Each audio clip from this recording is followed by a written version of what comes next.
We are back once again with the mainstream media. Of course, we have Virgin Media live. Okay, Virgin Media 1. This is the Tonight Show with, of course, Kieran Cuckoldry, guys. And they are talking about the riots in Ballymena, okay, in the north. Why are tensions rising so high in the north? Plain and simple, guys, because, honestly, the government isn't listening to the people, so that's basically what happens, okay? When the peaceful protests aren't listened to, they turn violent. Plain and simple. Like, comment, subscribe, let me know your thoughts, and let's hear what Kieran Cuckoldry has to say. Of course, he's going to cock up today, no doubt about it. PSNI has requested assistance from police forces in Britain in order to quell the violence in Ballymena. A number of people remain in custody this evening following the violent disturbances in the County Antrim town. Over the past 2 nights, several properties and vehicles had been set on fire, and last night alone, 17 police officers were injured in clashes with rioters. The trouble flared. Absolute shit show going on there, lads, okay? Because, of course, 2 young girls were attacked by 3 Roman gypsies, basically, that shouldn't have been there. They're illegal, and there's no checks and balances in Ireland. There's no background checks. It's just a nonsense shit show. On Monday night, following a protest linked to an alleged sexual assault in the town. Hold on a second. This is how disingenuous he is. It's not an alleged sexual assault. This is a fact, sir, and you know it. Braces itself for another night lying of disorder with news. Lying son of a bitch. That it has spread to Larne. I'm joined from Derry by activist and journalist Eamon. So this guy is a little woke fool, so I just kind of skipped on past this guy. So we'll skip on past that and we'll move on to the 2 women here. Mid and high volume manufacturing. The two women here are about to give their riveting thoughts. This one's going to be interesting, lads. Let's hear it. Of it on fire as well. I don't want to engage in hysteria, and it's important we don't do that. But I mean, would we be naive to think that you couldn't see similar scenes down here? I mean, we did, arguably, in Dublin. Yes, and we have, and obviously. Yeah, and the same thing happened. The government wasn't listening to the people because a man from Algeria attacked and stabbed 3 beautiful young 4 or 5-year-olds, and then the town went crazy because obviously, the government wasn't listening, guys. When the peaceful protests don't work, the flipping violence occurs, okay, guys? So the people have to start listening, okay? If they don't want Roman gypsies and these illegal people that just take from the dole for 10 years and then kill our own, then the government should be listening to that.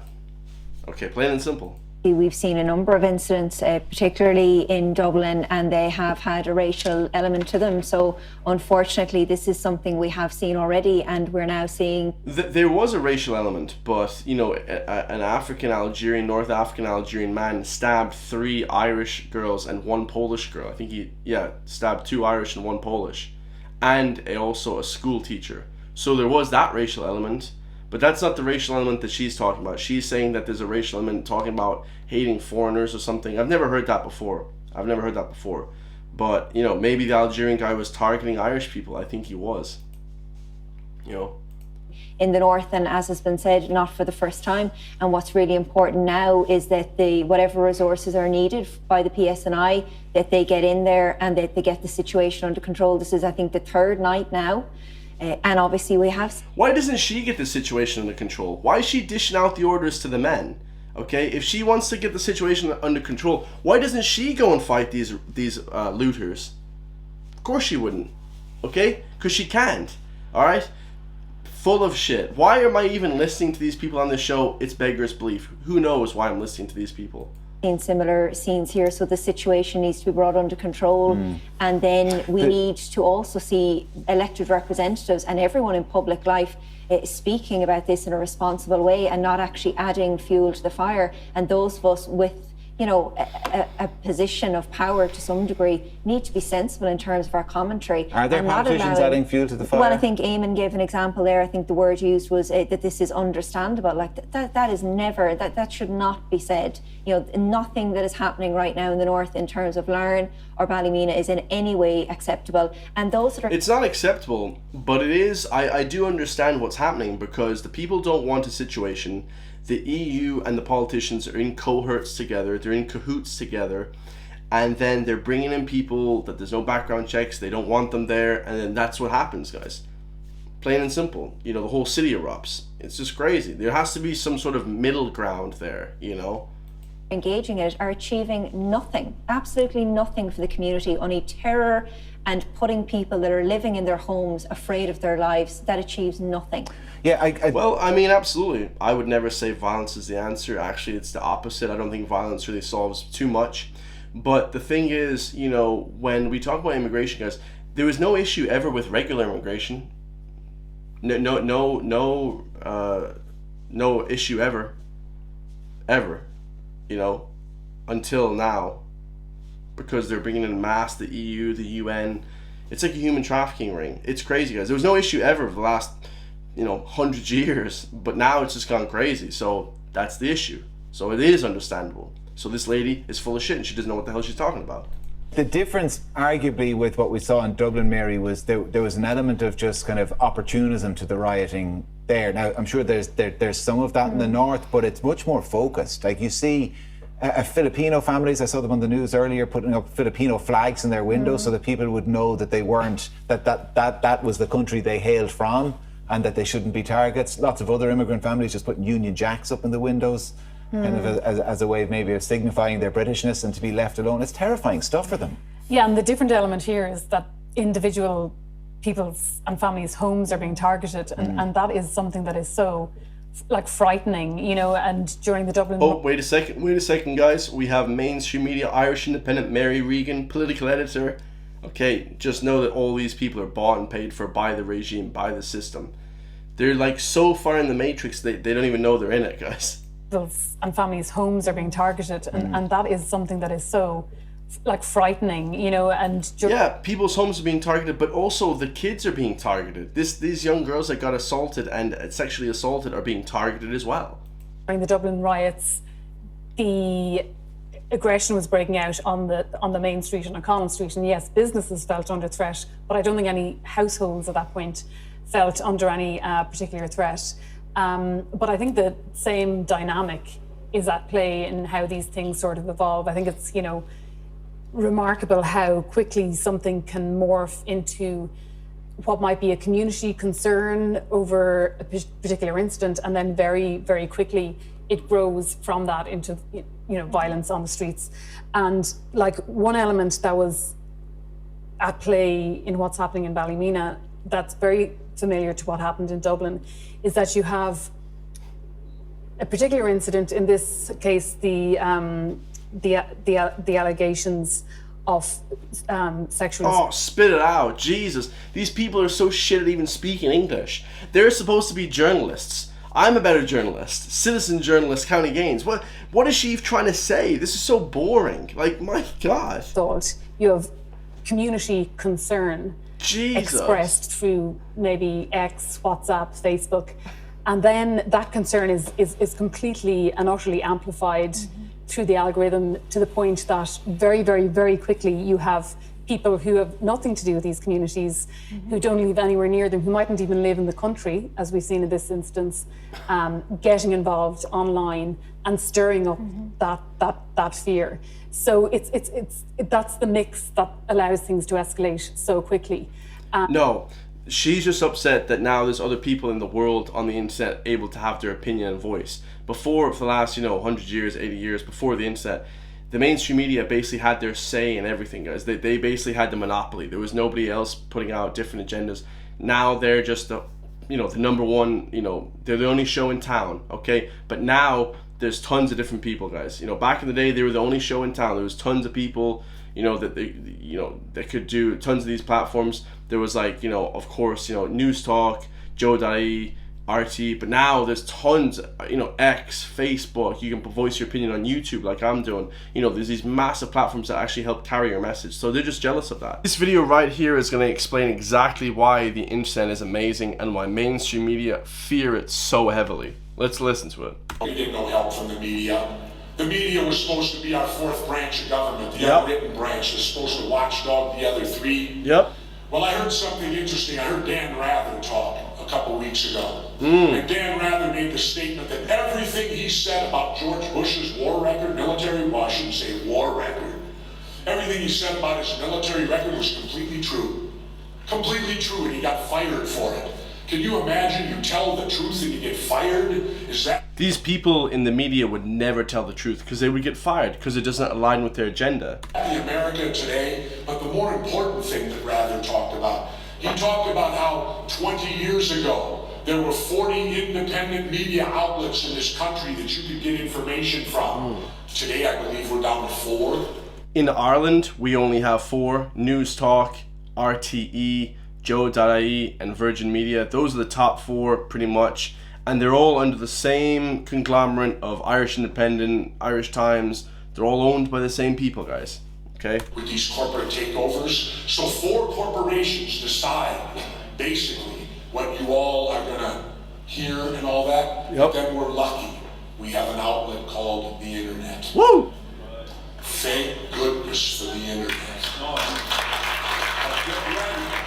They're not gonna let the internet run free. He says they're not going to let the internet run free. They're going to censor the internet as well. And it's exactly what happened. This is from 2012, guys. This is over 13 years ago. They will attempt and probably are doing whatever they can to take it over. Yep. I did one show on conspiracy theory about are we turning into a police state? Oh, yeah. Where we discovered a bill sponsored by Homeland Security that would tell FEMA to build 6 major internment camps throughout America. I went out there to Congress to inquire for whom? Dissidents like me, former governors and mayors, Yep. who speak out against a busted political system that's based completely on bribery. Again, if we bribe, we go to jail. Yeah, absolutely, guys. So, it's a busted political system. It's absolutely brutal. Let's get back to what the mainstream media in Ireland are saying. And, you have these social media platforms, and it was similar in the case of the incident in Carlow a few weeks ago where there was absolute, misinformation. A lot of it coming from outside this country, misinformation claiming that a number of people had been shot, misinformation saying there was a terrorist involved here. Those particular pieces online were coming from outside this country. So yeah, they're trying to censor the internet, guys. Get ready. These mainstream media outlets hate that we have the internet. Irish Independent, Irish Times, the News Talks, the RTs, they hate that we have the internet because people like Elon Musk trying to free up the internet and X and social media platforms are, paying people to report the news, and now they hate to see that, guys. They hate it so much. I love it. And that's feeding into the communities themselves. And the next thing, you just have this sort of widespread, xenophobic driven aggression and violence, and an awful lot of it is circulating on social media. And you'd have to question when, for example, we had the Taoiseach coming out saying what happened in the Carlow incident was completely unacceptable, and all the misinformation and lies and falsehoods that were being spread. But what is being done to stop these platforms from spreading this? And where is their responsibility in all of this? It doesn't seem to be any. Right there, they want to censor the internet on the people. Where is the responsibility of these big social media platforms? Guys, we're allowed to have freedom of speech. They hate you. They hate freedom of speech. They hate having any opposition. Their egos are too high to have any sort of criticism or any sort of opposition. You can incite violence online. You can... No, you can't. That's illegal. If you incite violence on the internet, you go to jail. Encourage racism and, xenophobia and... See? Bro, encourage racism and xenophobia. This is just her opinion. I've never seen that. I've never seen anyone encouraging racism or xenophobia. That's bullshit. She is full of shit, guys. This is what people in Ireland are paying for in the mainstream media now. It's an absolute joke. If you encourage any sort of hatred towards anyone, you go to jail, guys. There is no two ways about it. If you encourage violence, there's jail. So she's a complete idiot, guys. Complete ridiculousness. There is nothing to stop that happening. There is. Eamon, to what degree is that swirling around all of these issues as well in Ballymena and Larne, misinformation and disinformation? Oh gosh, loads of it, of course. They're the biggest spreaders of misinformation, disinformation. When the attack first came out with an Algerian man getting stabbed, they didn't even talk about it. 2 Algerian men stabbed in the leg, stabbed in the stomach. They didn't even talk about it. They said, man got stabbed. They didn't say the nationality. They didn't say anything. It's bullshit. This is propaganda. It's all done on purpose. And that seems to be true everywhere, from the United States to South Korea. I was reading some commentary on a couple of days ago, and that is exactly their answer. All this misinformation swirling around, and that's true. of the north as well, of course, and has been. But there is one extra thing here. This Eamon lad is full of shit. As well as this information. The idea of burning people out of their homes, and we've seen attempts at that on 4 occasions, successful attempts at burning people out of their homes. That's not unique to racism. That has been happening literally throughout the history of the Northern Ireland state. 50 years ago, people were burned 55 years ago now. Whole streets in North Belfast were burned out because they were Catholic. And we had a refugee problem. We had 2,500 people living in tents and in military barracks in Southern Ireland. So he was trying to say, he's trying to make the correlation between that Irish people are refugees. How the fuck can Irish people be refugees in our own country? Such a load of bullshit, guys. This guy is so full of shit, it's unreal. That one, I think we need to, well, look, what can social media company, they are. The Election Commissioner hits them with these huge fines so Yes. they kind of move some of our information from one column to another. Yeah, when they and you shouldn't. would like to think because And yet, they're as Mary based says, here. all of this misinformation is allowed to swirl around and there's no Yeah, comeback. and we see it all the time. Yeah, see, Kieran Cudley, these other people, they all want this monopoly over the information. It's InfoWars. That's why Alex Jones's company is called InfoWars. It's an information war. Plain and simple. Time, whether it's proposed IPAS accommodation, refugees, it is constant online, and most of it is absolute rubbish, but people can say what they want without any legitimacy. See, they hate your freedom of speech. They don't want you to have freedom of speech. They can say what they want. Well, you're allowed to say what you want too, dickhead. And you would like to think because they're based here that we would have some say over it, but it doesn't appear to be the case. What? They appear to be laws unto themselves. I mean, remember when X were being invited into the committee. These people are Marxist, evil bastards, and I hate them all. Let me know your thoughts. I love you all. Let me know your thoughts in the comment section down below. If you guys want to support me, help push back against the mainstream media, hit the join link underneath the video. We got about 8 members now. Oh, I love you all so much, and I'll see you on the next one, guys. Peace.